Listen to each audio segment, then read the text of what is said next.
नमस्कार, अस्सलाम वालेकुम, सत श्री अकाल, वणक्कम, welcome to unlock homeopathy chapter 2।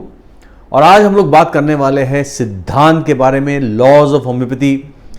जैसे मैं हमेशा कहता हूं कि एक होम्योपैथ तभी होम्योपैथ कहलाया जा सकता है जब भी वो होम्योपैथी प्रैक्टिस करे उसके सिद्धांत पे, उसके लॉज पे। तो हैनेमन ने 1810 से लेके 6 वॉल्यूम्स बनाई है ऑर्गेनॉन ऑफ मेडिसिन। और इस ऑर्गेनॉन के अंदर उन्होंने सिद्धांत लिखे हैं, जिस सिद्धांत पे चलने पे एक होम्योपैथ कहलाएगा। दोस्तों, जो लोग हमारे चैनल पे पहली बार आए हैं, हमारे वीडियोस को लाइक कीजिए, कमेंट्स दीजिए और प्लीज चैनल सब्सक्राइब करना ना भूले।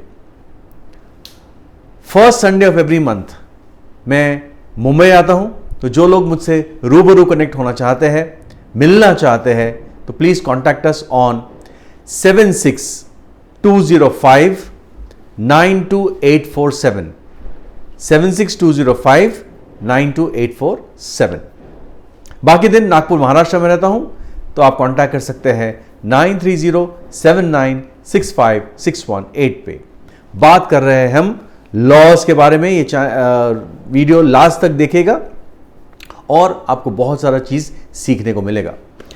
तो होम्योपैथी का पहला सिद्धांत है सिमिलिया सिमिलविस क्यूरेंटर या लॉ ऑफ सिमिलर्स।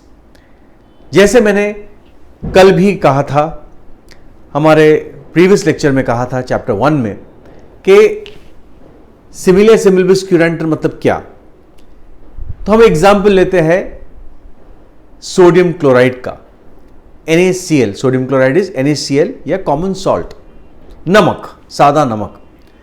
तो ये नमक की अलग अलग प्रॉपर्टीज होती है। उसके फिजिकल प्रॉपर्टीज मतलब वो क्रिस्टलाइन रहता है, सफेद दिखता है इत्यादि। उसका कुछ केमिकल प्रॉपर्टीज है कि it's a combination of sodium plus chloride, फिर वो अलग अलग चीज से रिएक्ट करता है, तो इसके केमिकल प्रॉपर्टीज हुए। फिर उसी का एक बायोलॉजिकल प्रॉपर्टीज होती है कि यदि किसी ने 1 ग्राम नमक खा लिया तो नमक से पॉइजनिंग हो जाएगा। तो उसको अनेक सारे सिम्टम्स आएंगे, जैसे कि वाटर रिटेंशन होगा, पैरों में सूजन आ जाएगी, आंखों के नीचे सूजन आ जाएगा, उसको कॉन्स्टिपेशन होगा, पानी की प्यास बढ़ जाएगी, वीकनेस बहुत ज़्यादा लगने लगेगी, इरिटेबिलिटी होगी, इत्यादि इत्यादि। तो ये सब चीज़ समूह को हम अगर ने ये कर लिया, अपने रिकॉर्ड कर लिया।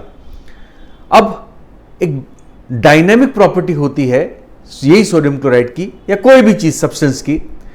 तो इसी सोडियम क्लोराइड को या इसी नमक को हमने बहुत ही सूक्ष्म क्वांटिटी के अंदर 1 ग्लास पानी या अल्कोहल, एब्सोल्यूट अल्कोहल या शुगर मिल्क, इसके साथ अगर हमने ट्राइचुरेट किया या सपोज 1 ग्लास पानी में मिलाया, बहुत सूक्ष्म, और एक 100 सीसी पानी के अंदर, और उसको 10 बार ठोका हमने, तो हम बोलते हैं एक पोटेंसी बन गई, एक पोटेंसी से 1C।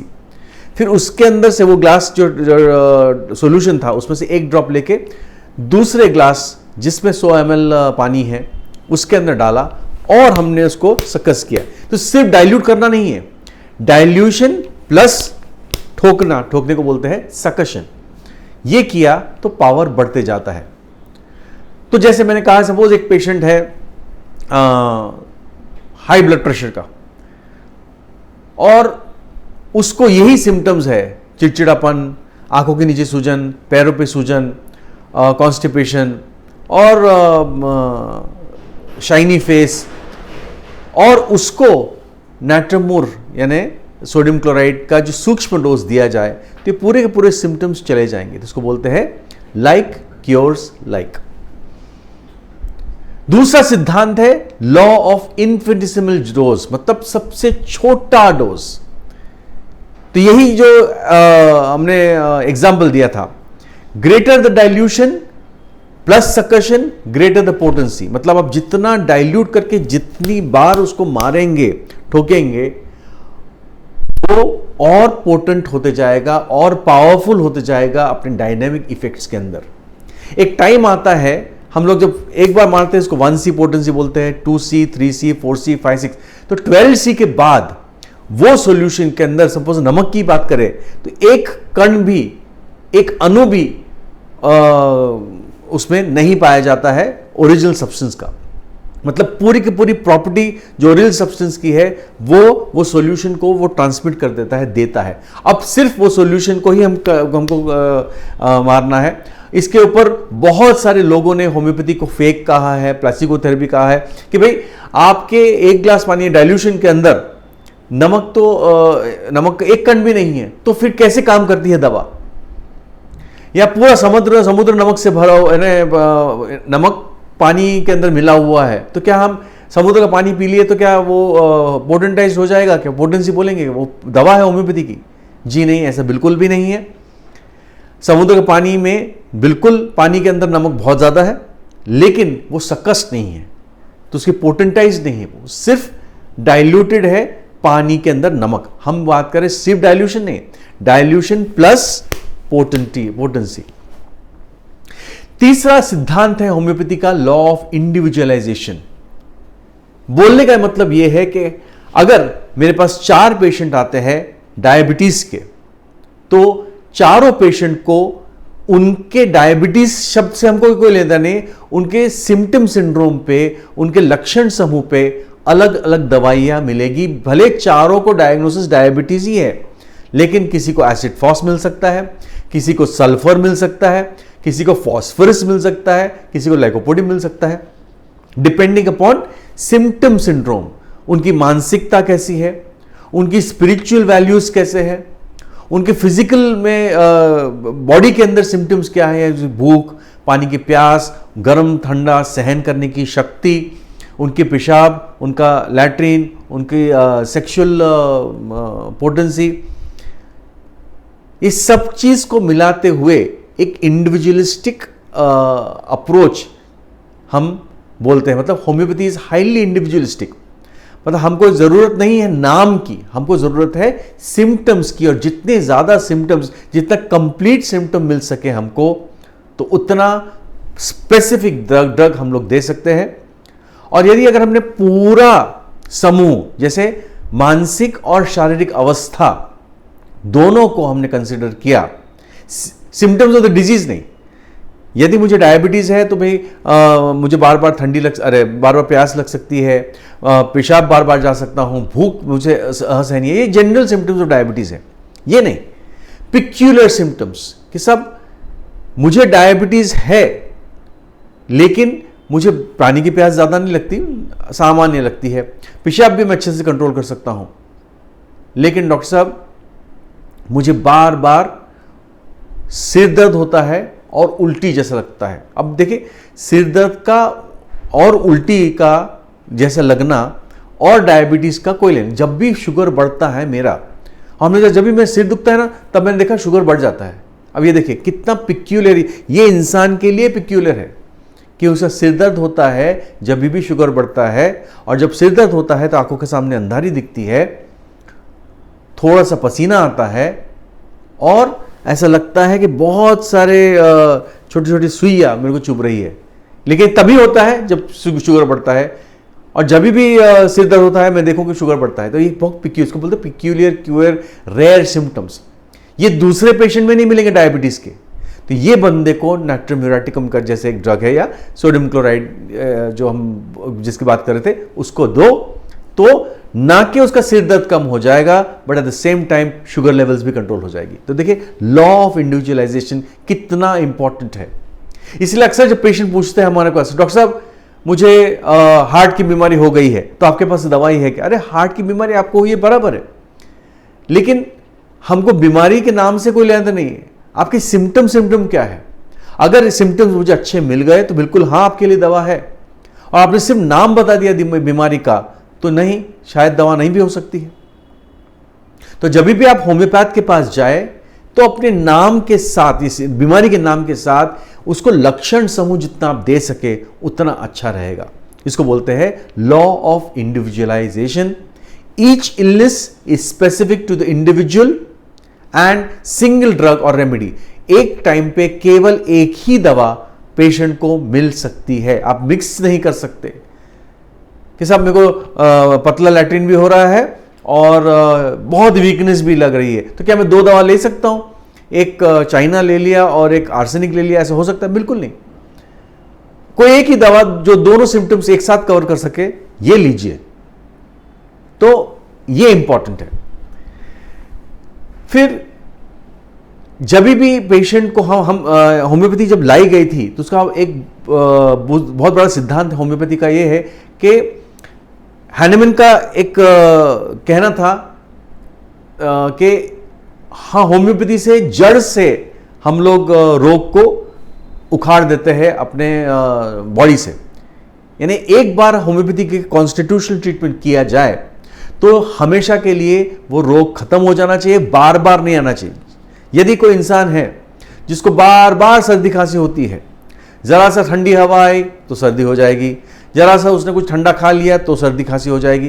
तो आज सर्दी हुई और हमने ABCD दवा दे दिया, सर्दी बैठ गई, रात गई, बात गई, लेकिन फिर कल 1 महीने बाद वापस ये होता रहा। तो ये बार बार जो टेंडेंसी है उसको अगर रोकना है तो आपको कॉन्स्टिट्यूशनल होम्योपैथिक ट्रीटमेंट का, कॉन्स्टिट्यूशनल होम्योपैथिक ट्रीटमेंट का मतलब क्या होता है? यही कि एक इंसान की स्पिरिचुअल वैल्यूज कैसा है,